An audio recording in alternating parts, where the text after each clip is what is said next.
계절의 여왕 5월, 울산도 여기저기서 푸르름을 한껏 자랑하고 있는데요. 그런 매력이 물씬 풍기는 숲을 찾아 나섰습니다.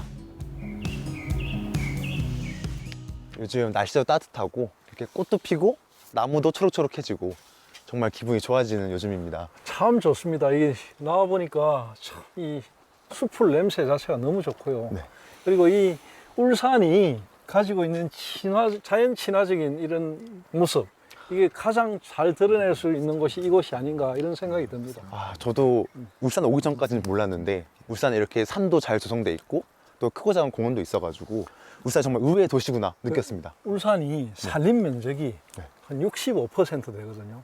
엄청나게 많은 편입니다. 네. 거기에다가 이 도시에 산림이 조성되어 있는 게 거의 강원도 다음으로 많은 곳이 울산입니다. 그런가요? 네, 그러니까 울산은 그냥 공업도시, 뭐 공장 굴뚝만 많고 이렇게 생각하겠지만 실제로는 굉장히 자연 친화적이고 산림 친화적인 도시. 그런 모습들이 이렇게 지금 그냥 된 게 아니고 반세기 전에 울산의 공업도시가 시작되고 난 이후에 어떤 프로젝트에서 기획된 어떤 사업으로 인해서 이런 모습들로 만들어졌거든요. 어떤 프로젝트였나요? 그러니까 그 프로젝트의 현장에 우리가 오늘 가기 위해서 이곳에 온 겁니다. 네, 그럼 바로 한번 가보시죠, 선생님. 네, 가봅시다. 네.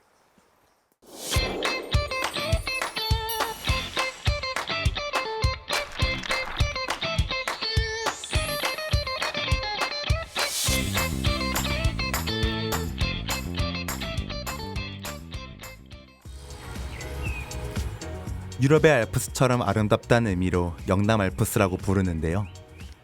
이곳의 각종 둘레길은 수려한 산세와 풍광을 자랑합니다. 그래서 매년 많은 관광객들이 이곳을 찾는데요.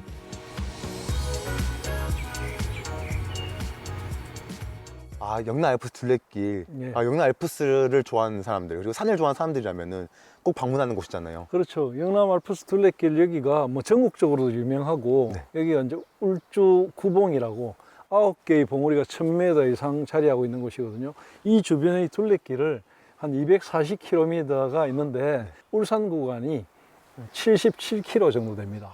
그 중에서 여기가 3코스거든요. 여기가 바로 그 유명한 소호령. 소호령이 정확하게 뭔가요, 선생님? 소호 고개를 소호령이라고 하는데 울산의 가장 북서쪽에 있는 오지고 굉장히 인적이 드문 곳, 속된 말로 한국전 6.25 전쟁 때 전쟁이 난 줄도 몰랐다는 곳, 그런 곳입니다. 굉장히 오지였던 곳이군요. 그렇죠. 그럼 이 도로를 어떤 분들이 이용하셨나요? 은양장, 그리고 청도장, 경주장, 밀양장 이런 쪽으로 넘어가는데 굉장히 중요한 역할을 했던 그 고개였기 때문에 특히 울산에서 생산됐던 소금, 울산에는 그 동해안 지역에서는 특이하게도 소금을 생산했거든요. 이 소금을 지고 넘어갔던 굉장히 험난한 고갯길입니다. 그런 진군들의 애환이 담겨 있는 그런 길이 바로 이 길입니다. 뭐 힘은 들었겠지만 굉장히 또 이제 힐링이 되는 그런 코스이기도 한데 바로 그런 것들 때문에 사실 이 장소이 중요하고 오늘 우리가 가려고 하는 그런 장소도 여기하고 굉장히 밀접한 관계가 있기 때문에 저희들이 여기에 와 있는 겁니다. 어떤 장소죠? 그 한번 가보실까요? 네, 좋습니다. 한번 가보시죠. 한번 가봅시다. 선조들의 삶의 애환이 담긴 소호 참나무 숲을 찾아가는 길. 이곳에서 들리는 자연의 소리에 절로 마음이 편안해집니다.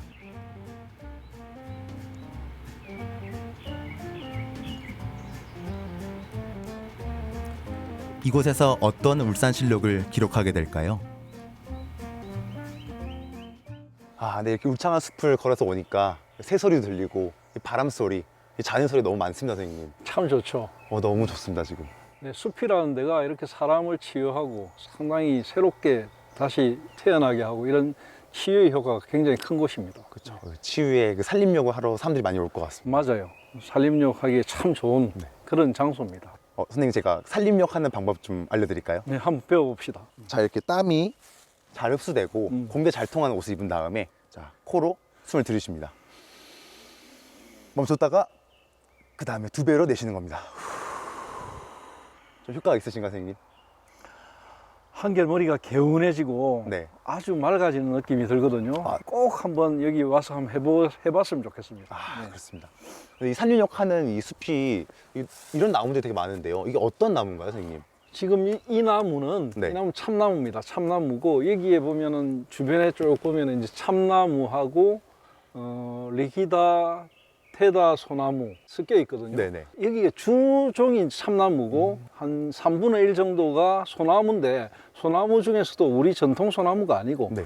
일제강점기 때 일본이 들여왔던 소나무 종류가 있거든요. 네. 리키타 소나무라고 있는데 그런 종류들이 섞여 있는 그런 모습으로 보입니다. 그러면 선생님, 여기에 참나무가 많은 이유가 무엇인가요?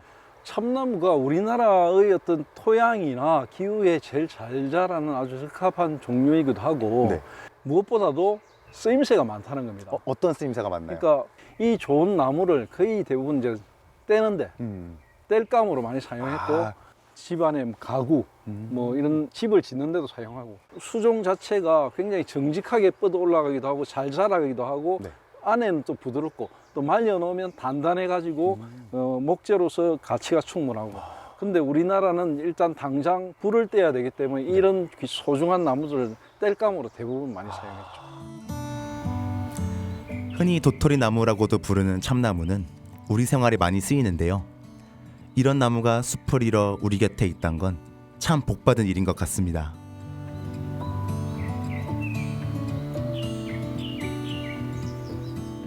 네, 선생님, 이곳이 울산시력에서 중요한 장소라고 하셨는데 왜 그런가요? 참나무, 소나무 이런 나무들이 막 빽빽하게 갖춰져 있죠. 네. 이곳이 50년 전만 해도 완전히 민둥산이었습니다. 아, 이곳이 민둥산이었다고요? 나무가 하나 없는 민둥산. 그런 곳이 이런 숲으로 조성이 됐으니까 엄청나게 중요한데 그것도 그냥 자연 상태에서 이렇게 된 게 아니고 인간의 계획에 의해서 우리 정부가 치산 녹화 사업이라는 계획 조림을 한 것이죠.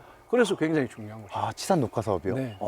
굉장히 생소한 단어인데요. 네. 네. 그 치산 녹화라는 건 말 그대로 산을 다스린단 말이에요. 그냥 하는 게 아니고 산에다가 계획적인 뭔가를 가지고 산에 나무를 식재하기 시작했다. 그런 의미거든요. 박정희 정부가 산림 녹화에 대해서 신경을 썼고 그 가장 모범이 되는 나라를 찾아보니까 독일이었거든요. 아. 그래서 독일과 어떤 협력 관계를 유지하기 위해서 여러 가지 많은 노력을 했던 것이죠. 그 노력 중에 일환이 이렇게 참나무 숲이 된 거군요. 그렇죠. 여기를 흔히 독일 숲이라고 하거든요. 독일 숲이요? 네, 독일 숲. 왜 이곳을 독일 숲이라고 하고 독일과 어떤 일을 했는지 자리를 옮겨가지고 한번 자세히 한번 이야기해 봅시다. 네, 좋습니다. 같이 가서 한번 확인해 보시죠. 그렇게 네, 해봅시다. 네. 가시죠. 50년 전만 해도 이곳이 민둥산이었다는 사실 상상이 잘 되지 않는데요. 어떻게 이렇게 울창한 숲이 될 수 있었는지 무척 궁금해집니다.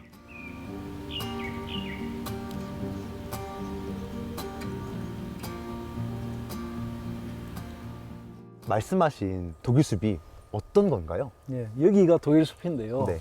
이 독일 숲이 만들어지기까지의 과정, 스토리가 여러 가지가 있거든요.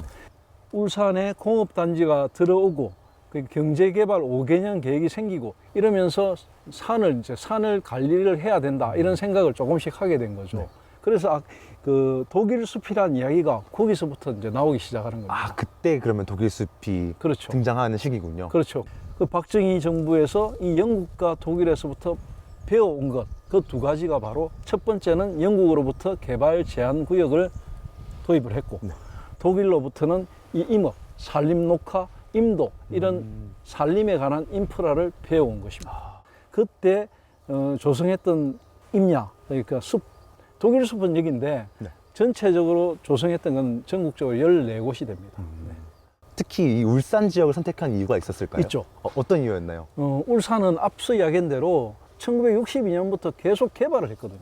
자연스럽게 폐허가 되어가는 모습들을 많이 봅니다. 네. 그러니까 이곳이야말로 그런 산림 녹화를 통해 가지고 그런 이미지를 쇄신할 필요가 있었던 거죠. 이곳에 숲을 조성하고 임도를 내고 뭔가 산림 인프라를 갖추는 것 자체가 보여주기에도 굉장히 좋고 경제적 효과도 좋고 그러니까 울산이 최적지가 된 것이죠. 당시 산림 녹화 사업을 통해 전국에 조성된 숲은 현재 가치가 100조 원이 넘는다고 하니 정말 어마어마하죠. 그중 울산에 조성된 숲이 가장 모범적으로 잘 돼 전국에 본보기가 됐습니다.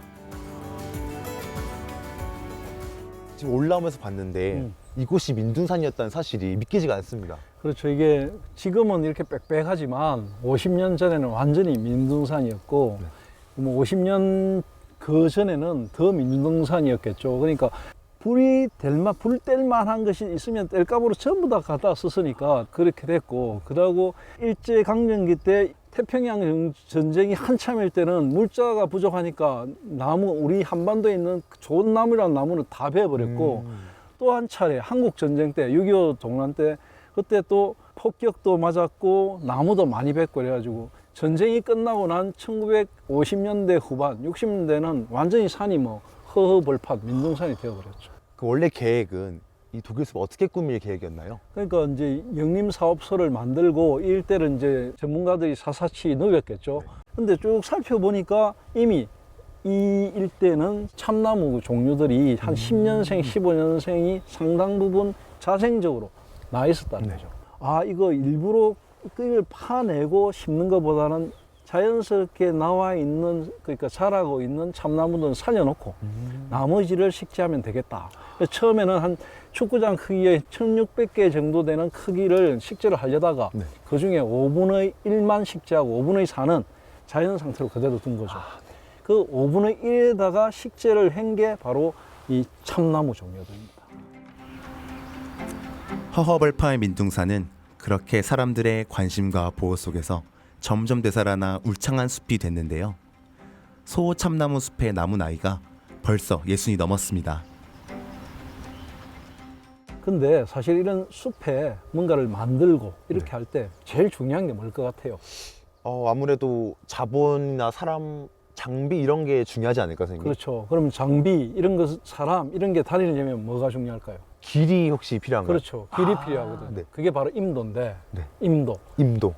그 임도의 대한민국 1호 임도가 바로 이 소호에 있습니다. 이곳이 그러면은 1호 임도이군요. 네, 그렇죠. 그 1호 임도를 설계하고 만든 분이 김종관 박사고, 그분이 이제 독일에서 임도에 대한 공부를 하고 왔거든요. 독일의 임도들은 대부분 낮은 산이라서 별 문제가 없는데 우리나라는 산이 굉장히 높거든요. 네. 여기만 해도 1000m 되는 높은 산이거든요. 이런 높은 산의 임도를 만드는 건 사실 처음이었기 때문에 시행착오가 엄청 많았을 것 같습니다. 엄청나게 많았죠. 그리고 장비도 부족했고. 네. 지금으로 치면 고물급 불도저 한 대 달랑 가지고 했다고 합니다. 그런 작업을 통해 가지고 1년여 만에 임도를 완성했습니다. 그게 대한민국 1호 임도였고, 이 1호 임도에 지금 대한민국 산들 가운데 임도가 없는 산이 없어요. 근데 임도를 만들 때 자연을 좀 파괴하지 않습니까? 자연을 파괴하더라도 이거 자연 파괴라고 생각하면 안 되고 이런 길을 내므로 인해서 더 많은 자연을 살릴 수 있다는 거죠. 그렇기 때문에 임도라는 걸 처음엔 이해를 못 하다가 나중에는 이거 정말 유용한 도로다. 그래서 전국의 모든 지자체의 산림 담당 공무원들이 울산에 와서 임도 공부를 하고 가는 겁니다. 나아가서 세월이 지나면서는 가장 최근에는 이 몽골에 사막이죠, 몽골. 사막 울란바토르 주변에는 또 사막이 아닌 곳이 있거든요. 거기에 산림 녹화 사업을 우리나라에서 전수하는 그런 확장성까지 가지는 굉장히 의미 있는 숲입니다. 굉장한 쾌거를 이뤘군요. 그렇습니다. 당시 한독 사업을 이끌었던 분이 있는데요. 바로 김종관 박사입니다. 지금의 숲과 임도를 만들기까지 난관이 많았다고 하는데요.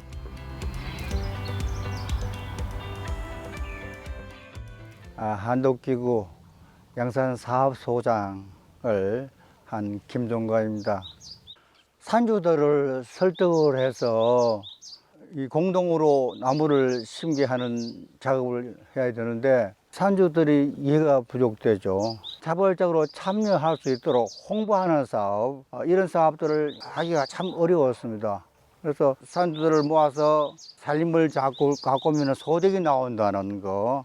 독일에서는 참나무 한 그루를 베면은 고급 승용차를 한 채 살 수 있는 이런 돈이 나올 수 있다. 이러니까 여러분들도 산을 잘 꺾으면은 후대에는 상당히 많은 소득을 올릴 수 있다라는 얘기들로 홍보 사업을 많이 했습니다.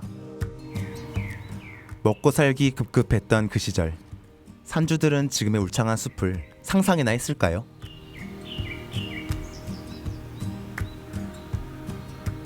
이 지금 울창한 숲들 그냥 된 것이 아니거든요. 시민들, 일반 국민들이 숲에 대한 중요성은 이렇게 이해하면서도 숲이 어떻게 해서 이루어졌는가, 이 아름다운 숲이 이런 것에 대해서 좀 관심이 없어요. 이 아름다운 숲을 만든 사람들에 대한 그런 관심도 좀 가져줄 수 있었으면 좋겠다 하는 그런 생각이 듭니다. 자식같이 여기는 나무들이 잘 자라는지 보살피는 게 요즘 김정관 박사의 낙입니다. 보람 있죠. 숲이 자라고 있는 거 정말 좋죠. 이렇게 자식 같죠. 제가 심은 나무들 50년 된 울창한 숲 이런 나무들 좋죠. 나무만 보면 좋습니다.